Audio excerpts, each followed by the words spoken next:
নমস্কার। তৃণমূল পরিবারের প্রতিটি লড়াকু সৈনিক সদস্য সহযোদ্ধাদের আমার প্রণাম জানাই। আপনাদের সকলকে আমার শ্রদ্ধা, কৃতজ্ঞতা ও ভালোবাসা জানাই। আজকের এই কঠিন সময়ে দাঁড়িয়ে আমি আপনাদেরই একজন হয়ে কিছু কথা বলার জন্য আপনাদের সামনে এসেছি। বাংলার এই মাটি বরাবরই আন্দোলন, বিপ্লব এবং সংগ্রামের মাটি। এই মাটি প্রতিবাদের মাটি। এই মাটি শিখিয়েছে মাথা নত না করতে, আর এই মাটি শিখিয়েছে অন্ধকার কাটিয়ে ভোরের আলোয় ফেরা। আমি জানি গত কয়েকদিন ধরে, বিশেষ করে 4 তারিখের পর থেকে আপনাদের ওপর দিয়ে যে ভয়াবহ ঝড় বয়ে গেছে এবং যে তাণ্ডব লীলা চলেছে, বাংলা বিরোধী বিজেপি আশ্রিত দুষ্কৃতীদের হাতে তৃণমূল কংগ্রেসের কর্মী, সমর্থক, শুভানুধ্যায়ীরা ইতিমধ্যে বিভিন্ন জায়গায় আক্রান্ত হয়েছে এবং আমাদের দলীয় কার্যালয়গুলিতেও ভাঙচুর করা হয়েছে। সব থেকে যন্ত্রণাদায়ক সেটা হচ্ছে রাজ্যের বিভিন্ন প্রান্তে নির্বাচন পরবর্তী হিংসায় যারা শান্তির বাণী শোনাতো, তারা 4 তারিখে জোর জবরদস্তি ক্ষমতা দখল করার পরে আমাদের 10 জন একনিষ্ঠ সহকর্মীকে নির্মমভাবে হত্যা করেছে। এন্টালির তাপস নস্কর, নানুর বিধানসভার আবির শেখ, বেলেঘাটার বিশ্বজিৎ পটনায়ক, পূর্বস্থলী দক্ষিণের পিঙ্কু দেবনাথ, কুলপির মিঠুন সামন্ত, গোঘাটের সহদেব বাগ বা নারায়ণগড়ের বীরেন পাত্র বা সপ্তগ্রামের সোমনাথ ভট্টাচার্য এবং চাকদাহের তপন শিকদার, প্রায় 10 জন সহকর্মীদের আমাদের থেকে কেড়ে নিয়েছে, নির্মমভাবে হত্যা করেছে এই ভারতীয় জনতা পার্টির হাড়মাত জল্লাদরা। আমি তাদের বিদেহী আত্মার চিরশান্তি কামনা করি। তাদের শোক সন্তপ্ত পরিবার পরিজন এবং শুভাকাঙ্ক্ষীদের প্রতি আন্তরিক সমবেদনা জানাচ্ছি। তাদের এই অকাল প্রয়াণে কেবল শুধুমাত্র দলের ক্ষতি নয়, আমাদের সকলের ব্যক্তিগতভাবেও অপূরণীয় ক্ষতি বা ব্যক্তিগত শোক। দল সর্বদা তাদের পরিবারের পাশে থাকবে এবং যতদিন আমরা রয়েছি তাদের পরিবারের দায়িত্ব তৃণমূল কংগ্রেস পরিবার নেবে। কেন এই আক্রমণ কখনো ভেবে দেখেছেন? কেন এই হিংসা? কেন এই লুটপাট? কেন এই গুন্ডামি? কেন এই ভাঙচুর? তার কারণ বিজেপি খুব ভালো করে জানে বাংলার মানুষের এবং আপনাদের শক্তি কতটা। যারা কাপুরুষের মতো অন্ধকারে হামলা চালায়, তারা আসলে আপনাদের সাহসের মোকাবিলা করতে ভয় পায়। তার কারণ তারা জানে যে তারা লুটপাট করে ক্ষমতায় এসছে। জয় বা পরাজয় সমাজের যে কোনো বা রাজনীতির যে কোনো রাজ্য রাজনীতির অঙ্গ বা দেশের রাজনীতির অঙ্গ, কিন্তু জয়ী হওয়ার পর প্রতিহিংসা পরায়ণ হয়ে ওঠা আসলে চারিত্রিক দুর্বলতা নয় কি? আমি মনে করি এটা তাদের চারিত্রিক দুর্বলতার বহিঃপ্রকাশ। এই যে 10 জন প্রাণ হারালেন, তাদের রক্ত বৃথা যেতে দেওয়া যাবে না। তাদের আত্মত্যাগ আমাদের পিছু হাঁটার কারণ হতে পারে না, বরং তাদের দেখা স্বপ্নগুলি পূরণ করাই হবে আমাদের অন্যতম দায়িত্ব এবং আগামী দিনের শপথ। মনে রাখবেন, তৃণমূল কংগ্রেস এমন একটা দল যার জন্ম হয়েছে রাজপথের ধুলোয়, আন্দোলনের মাধ্যমে, লড়াইয়ের ময়দানে, হার না মানা মানসিকতার মধ্যে দিয়ে।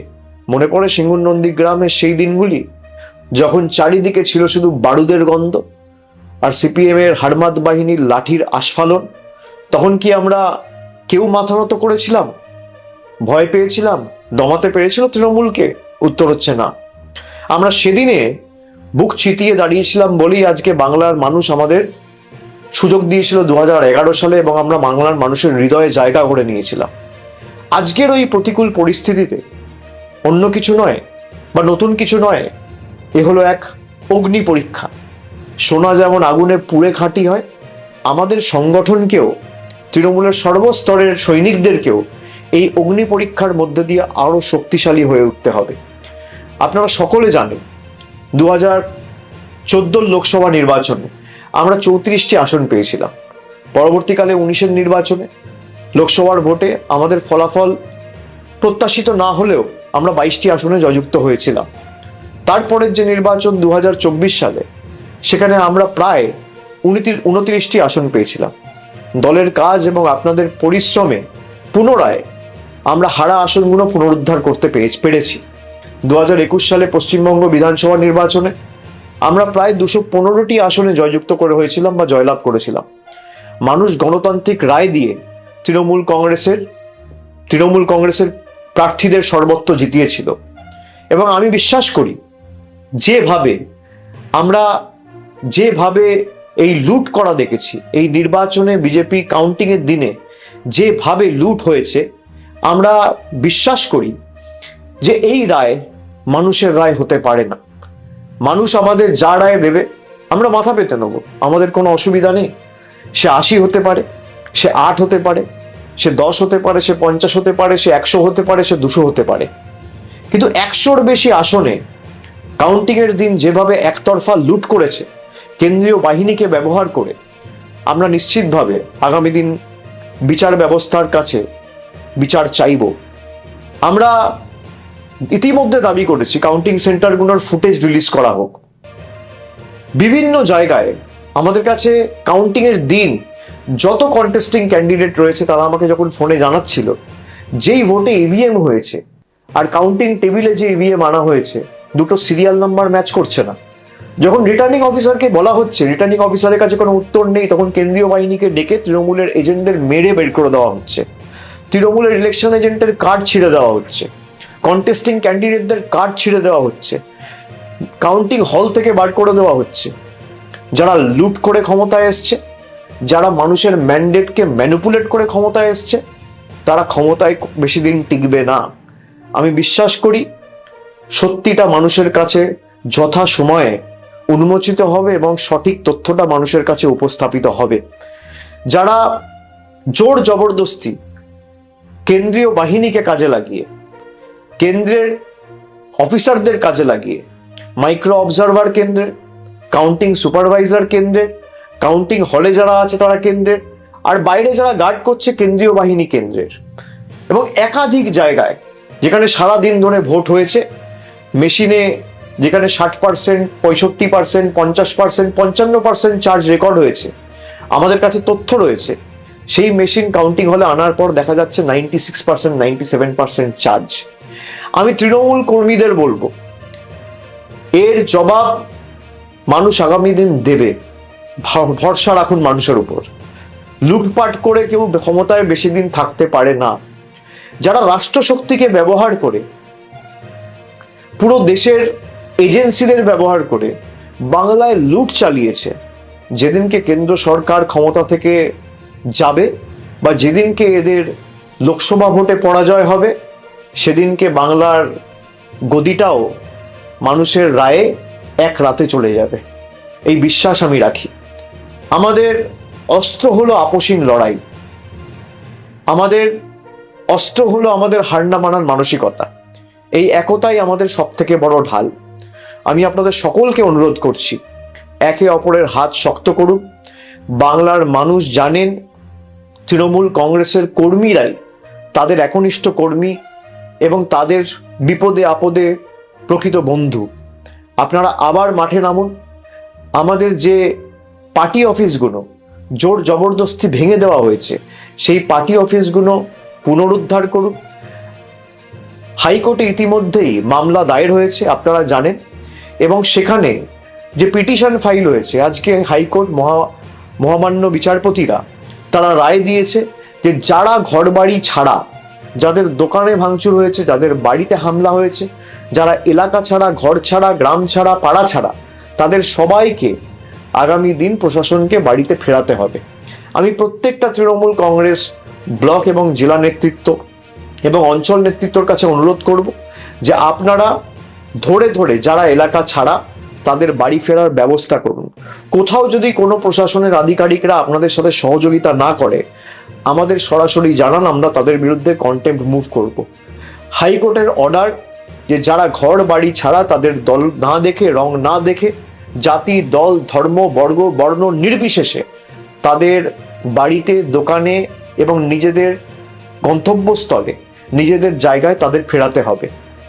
আমি সকলকে অনুরোধ করব যে যারা বাড়ি ছাড়া রয়েছেন, ব্লক এবং জেলা নেতৃত্ব যেখানে আমাদের প্রতিনিধিরা আছে, এমএলএ এমপিদের সাথে যোগাযোগ করুন। পঞ্চায়েত স্তরের নেতৃত্ব যারা আছে তাদের সাথে যোগাযোগ করুন। আর যেখানে সমস্যা হবে আমাকে সরাসরি জানান, ফেসবুকের মাধ্যমেও আপনারা জানাতে পারেন, এখানে আপনারা কমেন্টের মাধ্যমেও জানাতে পারেন বা মেসেজ করেও জানাতে পারেন। আমাদের দলের তরফ থেকে যতটা আইনি সাহায্য সহযোগিতা করা যায় আমি নিশ্চিতভাবে প্রত্যেকটা তৃণমূল কর্মীর পাশে দাঁড়াবো, যাতে যত দ্রুত সম্ভব আপনারা আপনাদের বাড়িতে, এলাকায়, গ্রামে ফিরতে পারেন। দলীয় সভাগুলিতে একজোট হয়ে আমাদের আগামী দিন কাজ করতে হবে। আমাদের পতাকাটা যখন জোড়া ফুল এবং আমাদের লড়াই সংগ্রামের মধ্যে দিয়ে যখন জন্ম, তখন মাথায় রাখতে হবে আমাদের পতাকাটা আবার সসম্মানে খুব শীঘ্রই আকাশে ওড়ানোর দায়িত্বটা প্রত্যেক তৃণমূল কংগ্রেস কর্মী সমর্থককে নিতে হবে।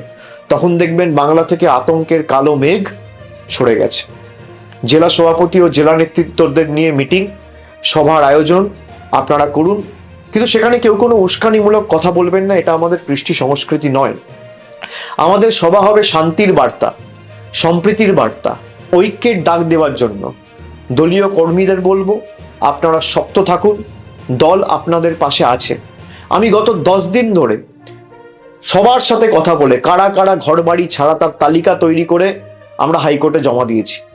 আমি প্রত্যেকের সাথে নিজে কথা বলে যতটুকু পেরেছি, কোন কর্মী কোন অঞ্চলে বাড়ি ছাড়া, কার বাড়িতে আক্রমণ হয়েছে, কার পরিবারের বৃদ্ধ মা বাবার উপর আক্রমণ হয়েছে, তার পুঙ্খানুপুঙ্খ তালিকা আমরা তৈরি করেছি গত 7 দিন 10 দিনে। তৃণমূল ছেড়ে দেওয়ার লোক নয়। মনে রাখবেন, বাংলার মানুষ কোনোদিন অশান্তি পছন্দ করে না। আজ যারা এই তাণ্ডব লীলা চালাচ্ছে, রক্তপাত ঘটাচ্ছে, বাংলার মানুষ একদিন তাদের প্রকৃত শিক্ষা দেবে এবং সেই দিন বেশি দূর নয়। দেশের আইন আছে, বিচার ব্যবস্থার উপর আমাদের আস্থা আছে, সেখানে আমরা লড়বো। যেমন আজকে হাইকোর্টে লড়েছি, আমরা জেলায় জেলায় আলাদা করে প্রত্যেকটা জেলার জন্য লিগ্যাল টিম গঠন করেছি। আপনাদের আইনি সহায়তা করবে এই টিম। যেখানে যে কর্মী ঘর বাড়ি ছাড়া জেলা সভাপতিকে, এমপিকে বা সরাসরি আমাকে জানে, কিন্তু রাজনীতির লড়াইটা লড়তে হবে ময়দানে। দলীয় কার্যালয়গুলো পুনরুদ্ধার করতে হবে, সেখানে বসতে হবে, মানুষের পাশে দাঁড়াতে হবে এবং নতুন করে দলীয় কার্যালয়গুলো খুলে মানুষের পাশে দাঁড়িয়ে আমাদের কর্মসূচি হাতে নিতে হবে। সকল কর্মী সমর্থকদের একজোট করে আপনারা ব্লকে, টাউনে, বিভিন্ন এলাকায়, বিধানসভায় বিজেপির সন্ত্রাসের বিরুদ্ধে আগামী 2-4 দিনের মধ্যে থানায় একটা ইন্টিমেশন জমা দিয়ে প্রতিবাদ মিছিল করুন। আমাদের নেত্রী মমতা বন্দ্যোপাধ্যায় সব সময় একটা কথা বলেন, বিপদের দিনে যে আগে বুক পেতে দাঁড়ায় সেই তো দলের প্রকৃত সৈনিক বা আসল যোদ্ধা। আপনারা সেই যোদ্ধার এবং সেই তৃণমূল দলের সদস্য। আজ যদি আমরা পিছিয়ে যাই বা এক পা পিছপা হই, তবে আমাদের সেই শহীদ ভাইদের আত্মা কোনোদিন শান্তি পাবে না এবং তাদের এই অকাল প্রাণ যেভাবে বিজেপি কেড়ে নিয়েছে, তাদের জীবন আমরা বৃথা যেতে দেবো না। তারা যে স্বপ্ন দেখেছিলেন একটি সুন্দর, শান্ত এবং সম্প্রীতির বাংলার, সেই স্বপ্নের দায়িত্ব আজকে আমাদের সকলের কাঁধে, আপনাদের কাঁধে। আমরা শীঘ্রই আবার এই বাংলায়, মামাটি মানুষের বাংলায় সত্যি যেদিনকে উন্মোচিত হবে, মানুষ বুঝতে পারবে এবং তৃণমূলই থাকবে। কোনো শক্তি তৃণমূলকে এই গণজোয়ারে রোধ করতে পারবে না। যারা আজ আস্ফালন করছে তাদের মনে রাখা উচিত, গীতায় বাণী রয়েছে, অধর্মের আয়ু বেশি দিন নয়, সত্য আর ন্যায়ের জয় হবেই হবে। আসুন আজ থেকে আজ আমরা শপথ নিই, আমরা লড়াইয়ের ময়দান থেকে পিছুপা হব না। আমরা মাথা উঁচু করে চলব, মানুষের জন্য কাজ করব, মানুষের জন্য লড়ব, বাংলার ঐতিহ্য, সংস্কৃতি এবং কৃষ্টিকে রক্ষা করব এবং তৃণমূলের প্রত্যেকটি দলীয় কার্যালয় থেকে স্লোগান ওঠাবো, জয় বাংলা গর্বের সাথে বলবো। অন্ধকার যত গভীর হয়, সূর্যোদয় ততটাই নিকটবর্তী হয়। বাংলার বুক থেকে এই অশুভ শক্তিকে দূর করে আমাদের আবার পথে নামতেই হবে সকলকে। আমি শীঘ্রই যেখানে আপনারা ডাকবেন আমি নিশ্চিতভাবে যাব। আমার ঘরের বাইরেও এরা কি অত্যাচার করেছে আপনারা দেখেছেন, সব আমরা দেখেছি। বিজেপির আসল স্বরূপ আমরা দেখেছি। আমার লড়াই বিজেপির সাথে, আপনার লড়াই বিজেপির সাথে, কিন্তু পরিবারের ছোট সন্তান, ছেলে মেয়ে, কাউকে এরা রেয়াত করেনি। এই কৃষ্টি, এই সংস্কৃতি কোনোদিন বাংলার মানুষ দেখেনি। আমি বিচার এবং এর সদুত্তর বিশ্বাস করি মানুষ দেবে, তাই আমি সবকিছু মানুষের উপর ছেড়ে দিচ্ছি। মনে রাখবেন, আমরা সেই দলের কর্মী যারা মৃত্যুকে চোখের সামনে দেখেও কোনোদিন পিছু পা হতে শেখেনি। এই সাময়িক বাধা আমাদের অগ্রযাত্রাকে বা আমাদের লড়াইয়ের মানসিকতাকে স্তব্ধ করতে পারবে না। আপনারা ঐক্যবদ্ধ হয়ে এগিয়ে চলুন, লড়াইয়ে থাকুন। মাঠ আবার আমাদের হবে, মানুষের হৃদয় আমরাই জয় করব। শুভ দিন বাংলায় আসবেই। শুধু ধৈর্যের সঙ্গে আমাদের সকলকে এই লড়াইটা জারি রাখতে হবে। আপনাদের লড়াকু মেজাজ এবং এই স্বৈরাচারী বিজেপির বিরুদ্ধে হার না মানা মানসিকতা, লড়াই করার সেটাই হবে শ্রেষ্ঠ জবাব। আমি সকলকে অনুরোধ করব যে আপনারা আস্তে আস্তে তৃণমূলের পার্টি অফিসগুলো খুলবেন, বসবেন। দলের জেলা স্তরের যারা নেতৃত্ব আছে, আমি সকলকে অনুরোধ করব যে অঞ্চল স্তরে বা ওয়ার্ড স্তরে বা বুথ স্তরে যে কর্মীদের উপর আঘাত হয়েছে, প্রত্যেকটা জায়গায় একটা করে এফআইআর করবেন।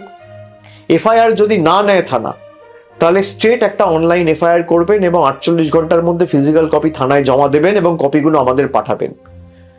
এদের সবার, যারা আজকে বিজেপির কথায় বাংলার কৃষ্টি সংস্কৃতিকে নষ্ট করে বুলডোজার চালিয়ে রবীন্দ্র নজরুলের বাংলাকে উত্তরপ্রদেশ এবং বিহারে পরিণত করার চেষ্টা করেছে, তাদের সবার জবাব বাংলা দেবে, এই বিশ্বাস আমি রাখি।